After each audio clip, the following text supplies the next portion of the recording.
Well, thank you again. Noise, noise, noise. Applause.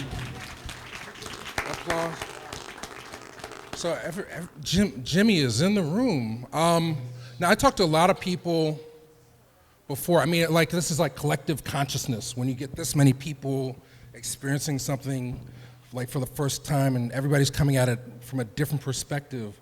But I just want to, just for the sake of building, just get a temperature of the room. So, I mean, I talked to a lot of people that in Philly, you know, James Baldwin had a very tight Philly connection. How many people had the opportunity to meet him or were friends or acquaintances of Mr. Baldwin? Okay, we have one, okay. Only one person met him? Wow, okay. Read his books. How many people have read more than one James Baldwin book? Okay. Plays. Okay. And, you know, cinema, well, you know, we'll go to on the Mountain, I guess will be one. I feel like there's echoey thing here. I think there's too much going on here. So we have the honor and privilege of being with Professor Rhone Fraser from Howard University, and he's going to guide us through the discussion. But just so people know more about Rhone, I'll ask the same questions that were asked in the movie. What was your first introduction? When I was a senior in Yale, and I picked up this book, which is the same copy I bought in 1998 at the Yale bookstore. And then months after buying this, you see how I've lent it to so many people, and then I was like, no more lending. The title's worn out. I got an email from a she was 2 years younger than me, Rachel Watson. She said, I'm directing a play that I never read about before called Blues for Mr. Charlie. And I auditioned for it, and I was cast as the role of Meridian Henry. And then when I performed in Yale, this is a Yale College production, but Rachel Watson was a dead serious director. I was convinced then that I was gonna be an actor. And then when I started reading the scripts, I said, no, I'm gonna be a writer.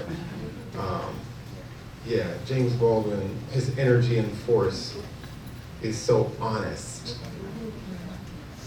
That's the intro. And, you know, Rhone is a dramaturg, but I mean, he was here in Philadelphia for years, Yes. put on plays. Reading series, I don't want to thank you for interviewing me about my reading series. Yeah, it's gonna post one of these days. Actually, I'm working on it now, so you'll see.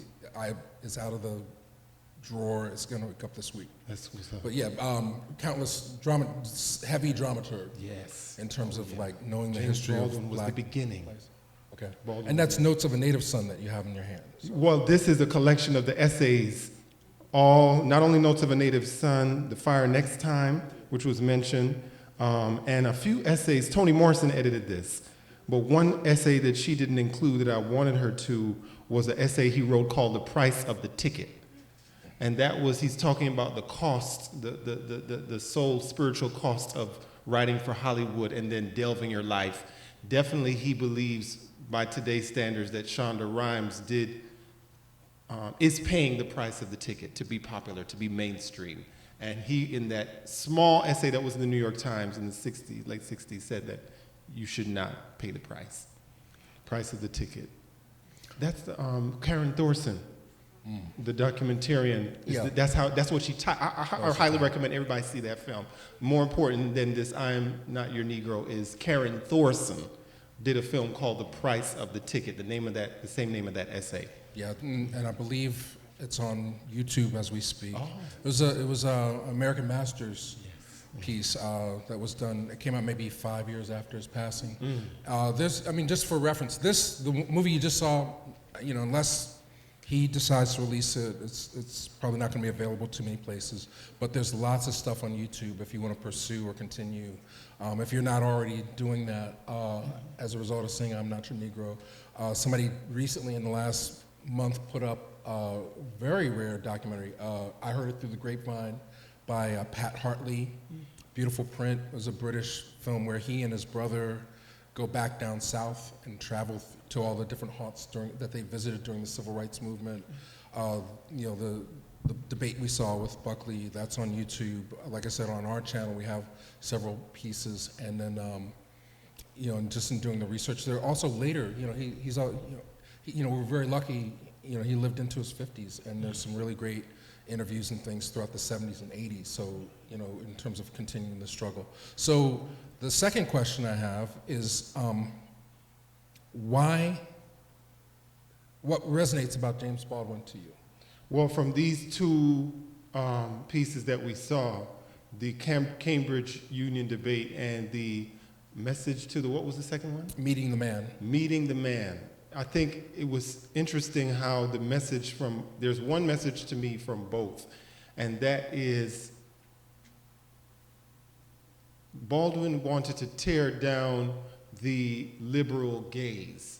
And when Buckley said something very interesting that I didn't catch when I first saw it on YouTube, because Baldwin is basically saying, you know, in that debate, the American dream, the cost of the American dream it does weigh on the Negro. What was the verb? Something to the American Negro, the American dream. It does come at the expense of the Negro. Like, he successfully argued that, Baldwin, in the first piece. Buckley's response was scary to me. The reason, not because he was conservative, but because what he was saying about how Baldwin is an example of how one can fulfill the American dream is the same thing that you can argue about Barack Obama, is the same thing you could argue about Oprah Winfrey. So I was like, because the success of those African Americans, those Negroes, they would be called in that time, would prove Buckley to be more correct. But what happens in the second piece, Message to the Man, is really more directly breaking down, because even Buckley in that first piece, when Buckley says, the problem in the South is that too many whites are voting, and he says that he's appealing to the liberal sensibilities. See, that's the ruling sensibility.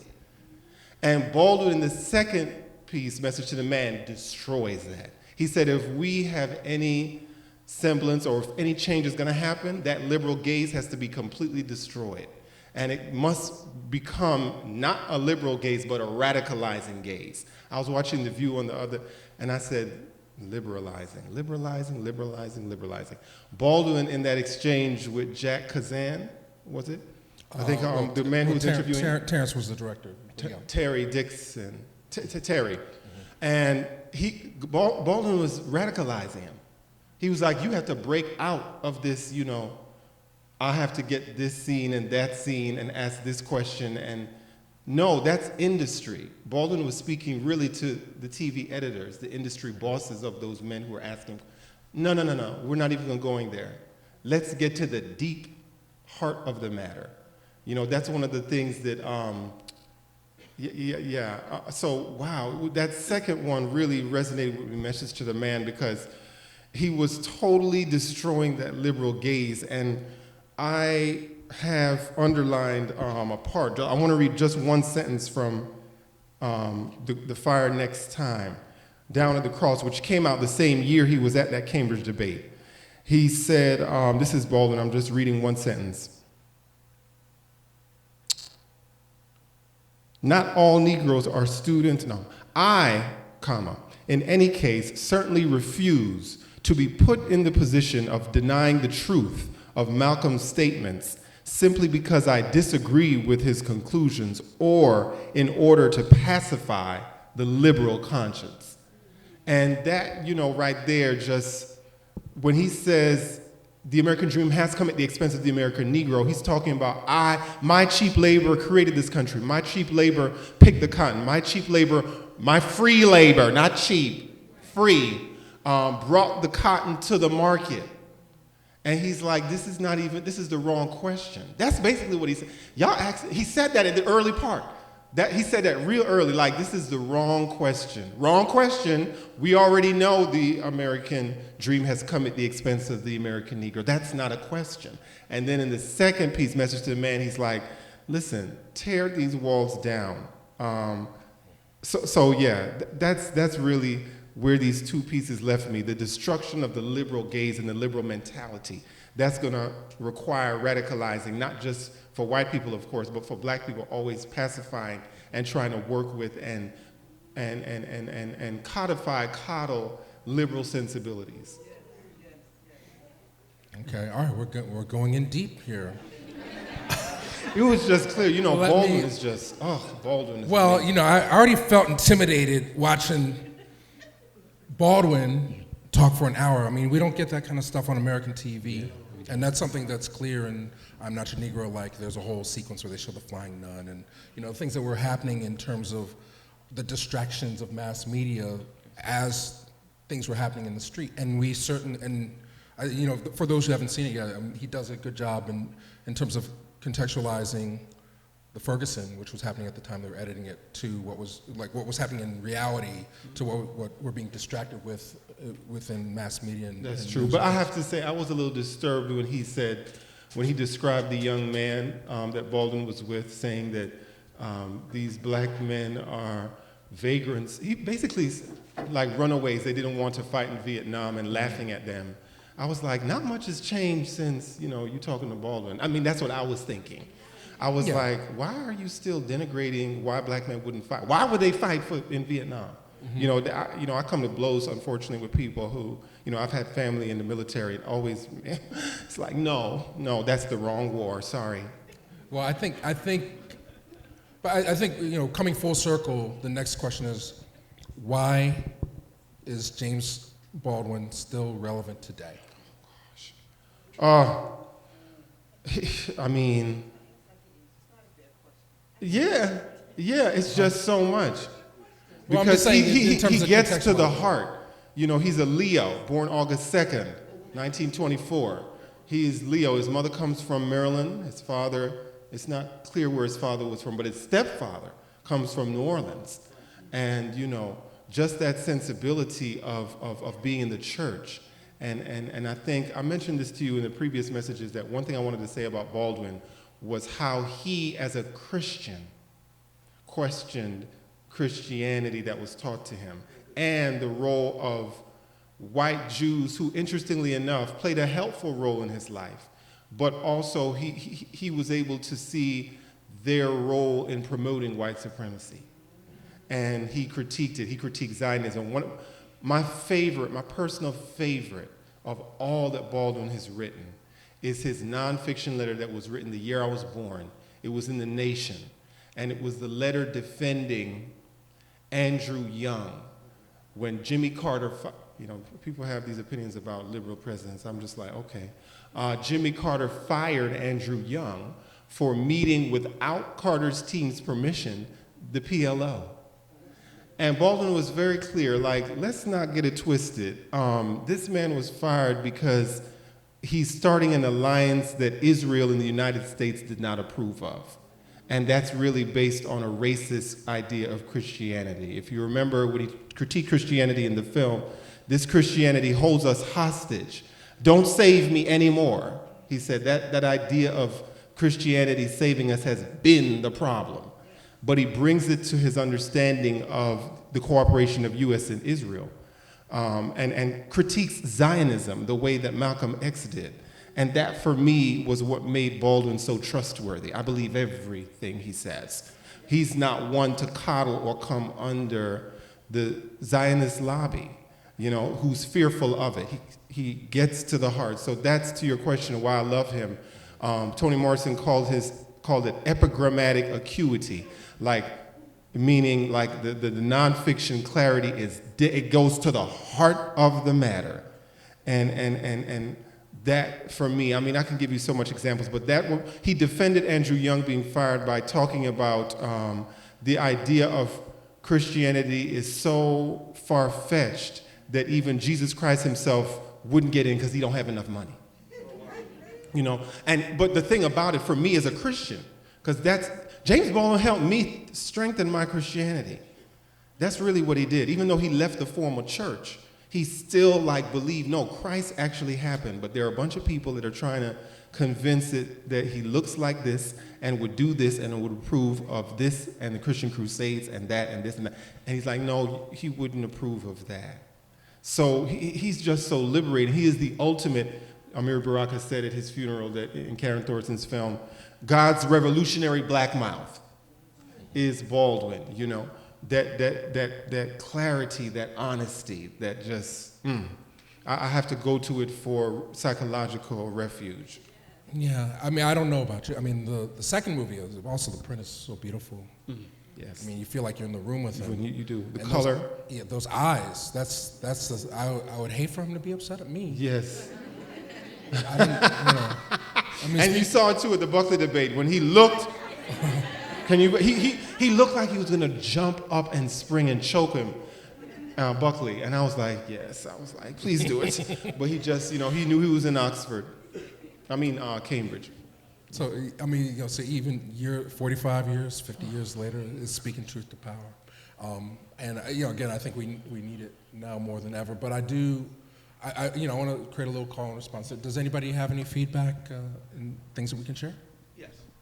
I'm going to say, right, it's the first time I've ever seen a film as powerful as this on Baldwin. I've seen snippets of things, and I'm so impressed with his training. Not everybody debated William F. Buckley. He debated Gore Vidal, a white man. They debated those before. And for him to stand toe to toe in his writings was his voice. I never seen his voice that strong. Matter of fact, I'm like you. I was impressed with one of Baldwin's books that I read in undergrad at Lincoln University. At that time, in our English class, we came across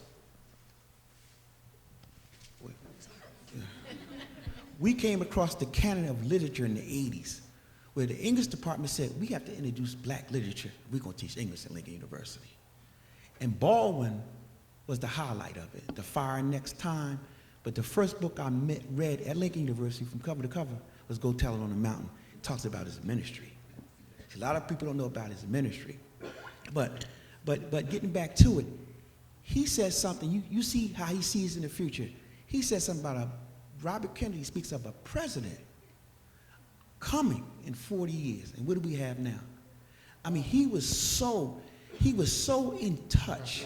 Listen, The Fire Next Time, a lot of people claim after they read that book, they wanted to go out and tear the community up. That's what happened. John Hope Franklin, in his book, From Slavery to Freedom, said that The Fire Next Time caused the riots in Newark in '65, caused the riots in Detroit, caused the riots in Watts, LA. John Hope Franklin said those riots not only happened because of lack of employment and jobs, but because people read the fire. That's why I was offended by that question. As it was a statement that the man said, this book is not being read by black people. And how do you know that? I was like, you don't even know. Why are you underestimating? I mean, this is the white gaze. And that's why Baldwin it was stifling. You could see him by the statue just being stifled. I could just feel like, you're not asking the right question, and you're bothering me. And you're not asking the right question. And we're going in this liberal circle, like just liberalizing everything. It's just stifling. So, yeah, Baldwin was so honest. I mean, it must be tough. I mean, to have that level of intellect and articulation, and the world must be going in slow motion when you're James Baldwin. Slow motion. I'm blocking it. But you had a question?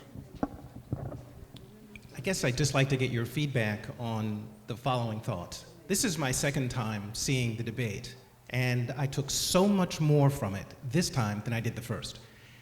Point of fact, I sympathized more with Buckley than I did the first time. The first time I thought the debate was a rout. Yes, you've got to be kidding, just go home. But Buckley, I think, in making a couple of statements, most notably he said, every achievement is made at the expense of something else. So he, in effect, to piggyback on Baldwin's great description of the black dilemma, the point was actually asked and answered by Buckley. And I think that's something that I hadn't really caught before. I'd like to get your thoughts on that. But also, there were two themes in both films that I'd like, some feedback on as well. One of the things that Buckley ended his commentary on was that the great compassion or the great concern of America will ensure that we move forward with the black problem, with the problem of the Negro, and the problem of the white person. And one of the things that Baldwin had said in the group meeting, where I think he finally became comfortable with being filmed and with the whole process, is he had said, "We are sick and tired of your compassion." So I just wanted, so he so eloquently defined who we are and what the problem was in his time, and spoke of the children who are now us, who are now me. I am that age when he was talking about those folks.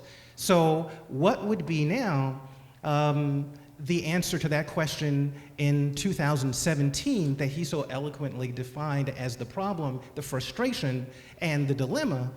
What's our answer to that based on what he had said? Hopefully that makes sense. Yes, it does. I think the answer was what he said in that book that came out by the end of that year, The Fire Next Time. The Negroes have the ability to rain down the curtain on the American dream. It's a matter of coming together, and he spends half of that book talking about the Muslims, the black Muslims in the NOI, and how they were coming together with economic institutions, educational institutions.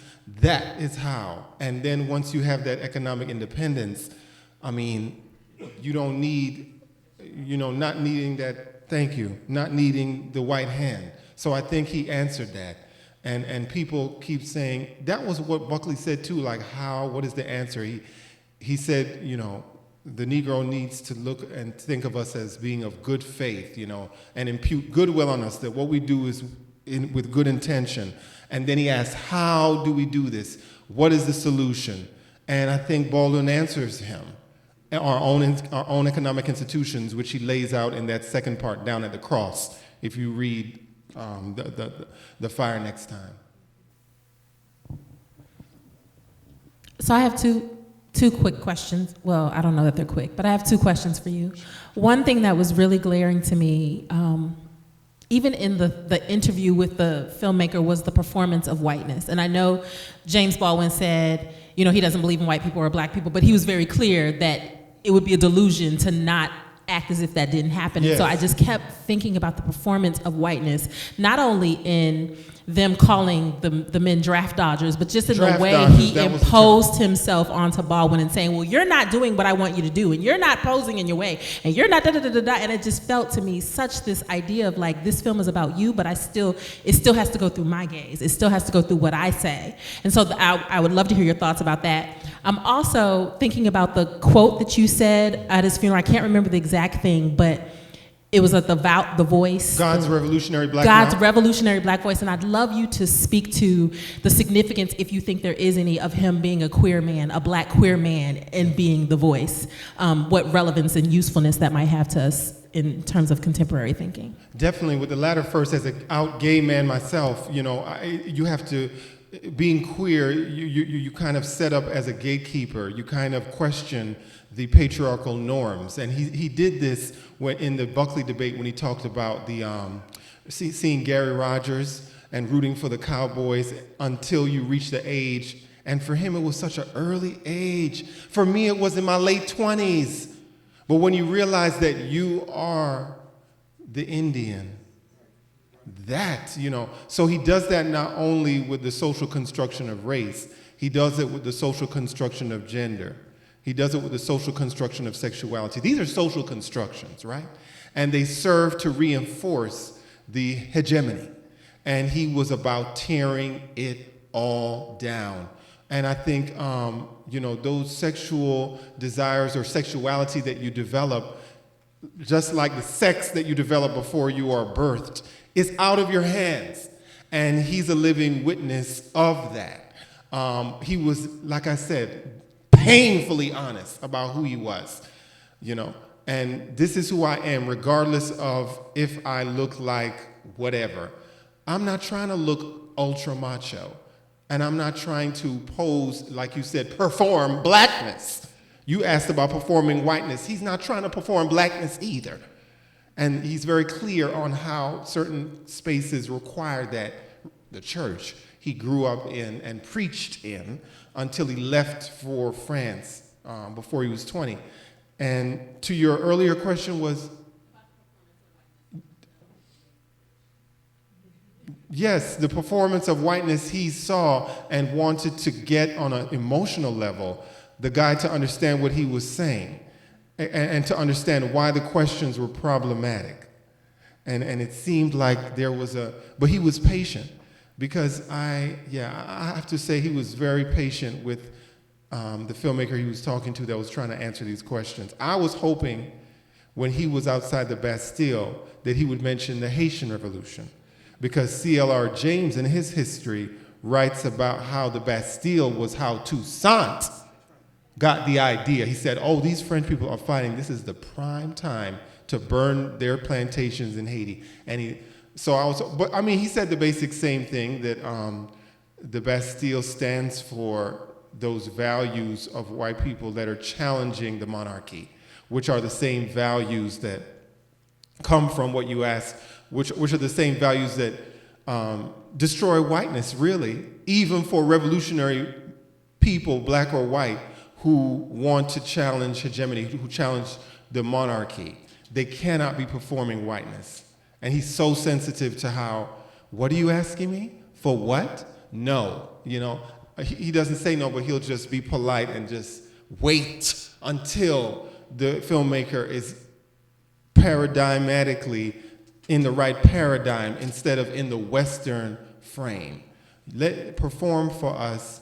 And that's why I'm a little skeptical. I haven't seen I'm Not Your Negro yet, but I must say I have questions about the paradigm of Raoul Peck for reasons I can talk to you later about. But because he's focusing on the assassinations, right? So what are we doing about Black Death? Are we talking about it, or are we lamenting it?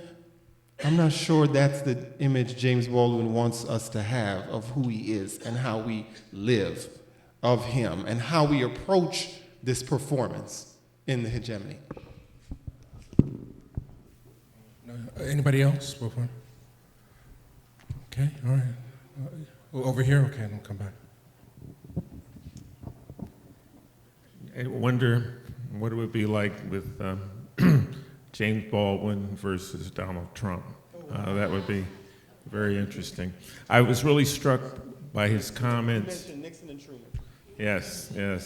I was struck by his comments saying that, I don't have the exact words, that I wouldn't want to be white for anything in the world because I wouldn't want to have to deal with all the lies that you've told yourself, essentially, over time. And I don't know if you're familiar with the woman.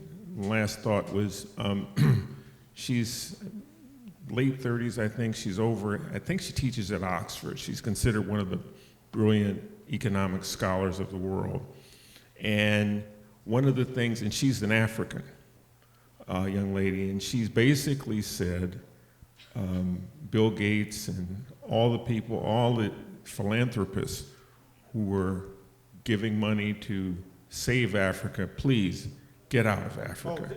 Dambisa Moyo? I think that could be her. Mm-hmm. I've heard her argument. And it's kind of interesting that she kind of parallels the thoughts of James Baldwin. I don't know what you think about that. Yes, I mean, the savior complex, I think she does. I haven't thought about her in relation to Baldwin, but getting out of that, I need to save you and give you, the only way you can get salvation is by taking our capital.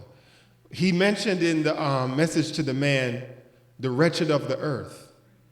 Okay, so that when we see each other together, that really rejects what Fanon is doing in that book called The Wretched of the Earth, is really critiquing the colonized bourgeoisie.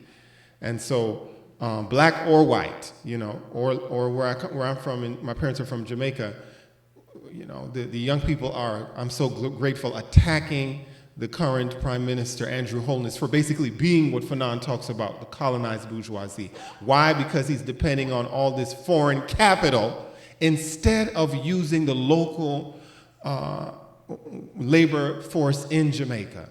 So what Baldwin is saying about getting off of that dependence, getting off of the Western dependence, is so relevant and so true.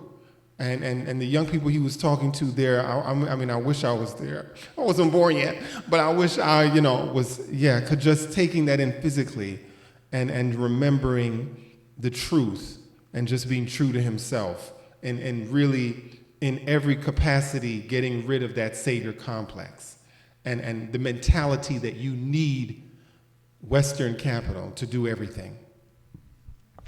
Yeah, well, just speaking about I'm Not Your Negro, I mean, I want everybody to go see it, of course.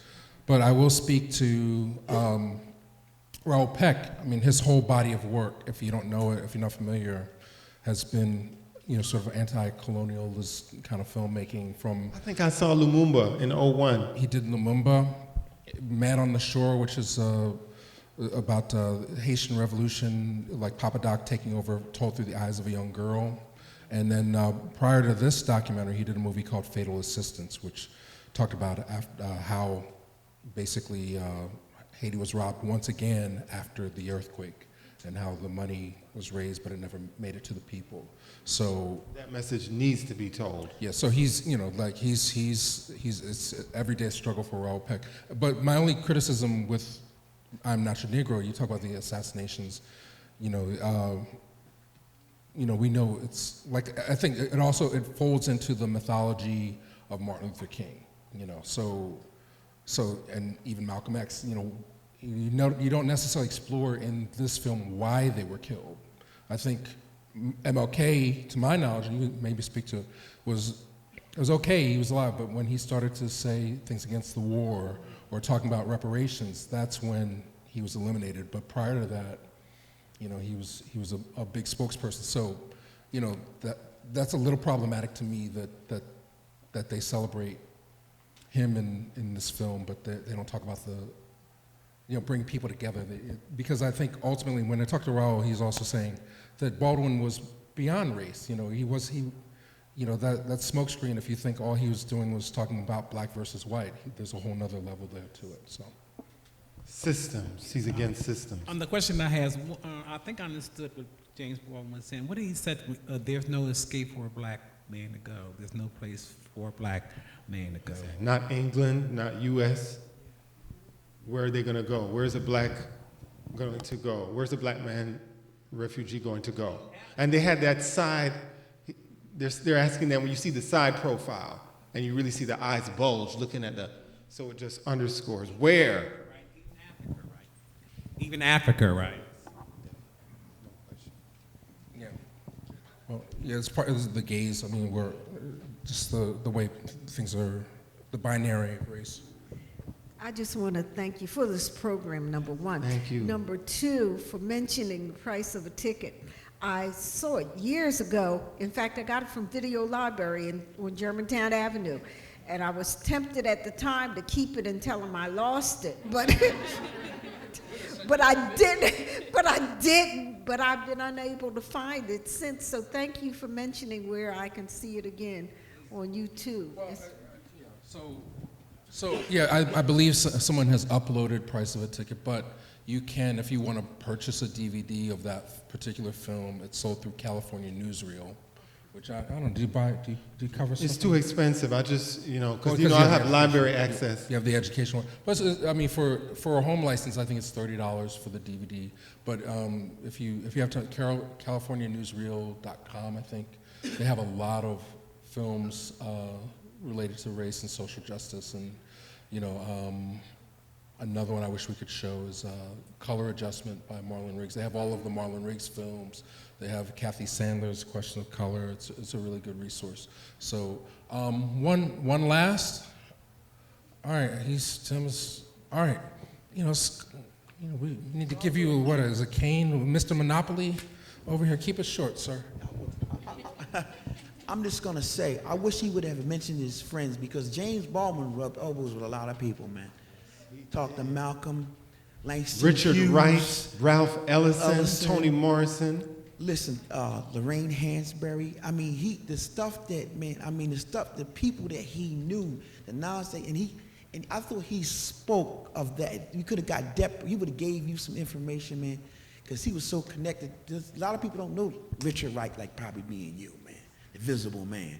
And that canon of that year, the 60s, man, that literature, there'll never be a time with those 60s and 70s, that literature. In the 50s with Langston Hughes, one of my best. Okay, should I correct him? Or should I give away prize? Who wrote Invisible Man? Thank you. All right. Okay. All right. I didn't clown you. It was a whole room called you on that one, but Giovanni's Room, I want to say he's making an important statement about Europe in Giovanni's Room. Giovanni's Room, the main character is a character named David. He's an American character, but then he has an affair with this Italian. And the way that the Italian is treated, Baldwin writes him like the black person is treated in the US. You see how the newspapers at the very end of that novel basically say that Giovanni deserved to die because he was a thief. But you, the reader, know that's not the case. And what Baldwin is doing is really showing how mainstream interpretation of the newspapers marginalize people who do not have the class status, do not have the race, do not have the ethnic background to be able to protect themselves the way that a David could, the way that a David could call his father and skirt the fact that he's in love with a man and still convince his father that he will marry a woman. So people were let down, I think, in the U.S. after James Baldwin left the United States, after writing Go Tell It on the Mountain, because they were expecting a second go. But when he went to Europe, he really took in the European way of, and sensibility and how they, as how a white U.S. man uses whiteness to this sister's question as a cover, again, for critiquing the social construction of sexuality. In that novel, Baldwin is saying whiteness means being heterosexual, not homosexual. And David represents that. And so I just wanted to say that with Europe and his fictional works, Baldwin is making an important statement questioning, those social constructions. all right, so I don't know, you may have just wrapped it up, but final thoughts, and then where do we go from here? Because we want to be proactive. I mean, like this shouldn't be, and when you go see I'm Not Your Negro, this shouldn't be like, wow, that was good, and then go home and watch the Jeffersons or something, Like this should, hopefully this brings you to a higher level of vibration, at least opens your eyes a little bit, so that, I mean, it's pretty blatant what's going on now. You just look at Twitter and you see what's happening. And that's what I was going to say. Use Twitter to engage. I just tweeted Donald Trump after his executive order 2 days ago asking him, so will the U.S. banks and the CIA stop bringing cocaine from Colombia now that you've passed this executive order saying that, drugs are illegal, there's no illicit drug trade? Okay, let's start that then. Great, let's hold you to your word. Since this is the American dream and anything is possible, let's begin dreaming. And it begins with enforcing that order. Stop the cocaine trade from Colombia. Let's begin there and keep pushing that. And I think to another deep answer to your question, I think when you see these works by Baldwin, quote them in tweets. And be vigilant about how Baldwin's life is interpreted. Because the problem with looking at him in a liberal lens is that, we critique, only people who think they're white and not people who are black? No, we're critiquing everybody who is uncritically part of the system, even myself, who takes money and who, as Buckley said, gives money to James Baldwin for traveling here and there. No, he doesn't have it hard, and because he is part of the liberal engine, it's not conservatives that are paying his fare and his way to speak at their engagements. It's the liberal audience. So I just, to your question, just challenge liberalism on social media and all its forms. Mm-hmm. Absolutely. So, like you said in the movie, everybody has a role in this. Yeah, I love that part. And my role is to fuck with your mind. I loved it. Yeah, so there we go. Love it. All right, we hit a 10 there. We got on the same wavelength. All right, so you'll hang out for a little bit because we have to clean up and stuff. I really want to thank you guys for being here, and I really feel privileged and honored that you would come out for this and that we could share this. Again, next month, the 10th, we're gonna premiere Namor, which is the latest here in this building, the latest thing from Array, and local filmmaker. So she'll be here also. So it'd be amazing if everybody came back and just showed her love, because we do this kind of stuff all the time, quite frankly. But this one was incredibly special. I really appreciate you, Rhone, for coming up. Thank you.